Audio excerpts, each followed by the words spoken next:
इस्लामाबाद में तहरीक इंसाफ के सरबराह इमरान खान और उनके कारकुनान के खिलाफ मज़ीद 4 मुकदमात दर्ज कर लिए गए हैं और इसी पर हम बात करेंगे डॉन न्यूज़ के नुमाइंदे शकील करार से। शकील, हमें बताइएगा मुकदमात किसकी मुद्दत में दर्ज किए गए हैं, किन किन के खिलाफ और कौन सी दफात के तहत? जी हाँ, इसमें 780 की दफात भी है और पुलिस पर हमला, 144 खिलाफवर्जी, तोड़ फोड़ दफात शामिल है। 4 मजीद थानों में एफआईआर हुई है, जिसमें एक शहजाद टाउन थाना है, सिहाला है और इसी तरह खन्ना और बाराकोह के थाने हैं, जहां पर 4 मजीद एफआईआर हो चुकी है।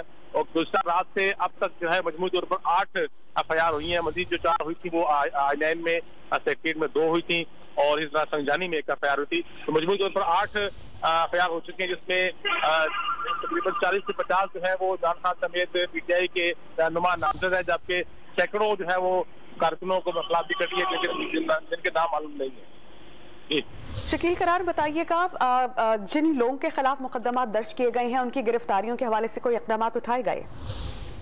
जी नहीं, अभी तक तो कोई गिरफ्तारी कंफर्म नहीं हुई है कि पुलिस ने गिरफ्तार किया है, लेकिन यकीनन पुलिस से कार्रवाई करेगी। हो सकता है कि आज रात को उनके घरों पर छापे मारे जाए, उनको गिरफ्तार करने की कोशिश की जाए।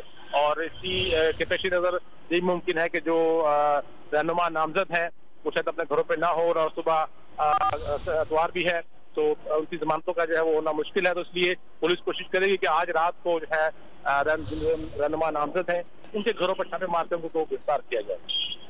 बहुत शुक्रिया शकील करार, आप हमें अपडेट कर रहे थे।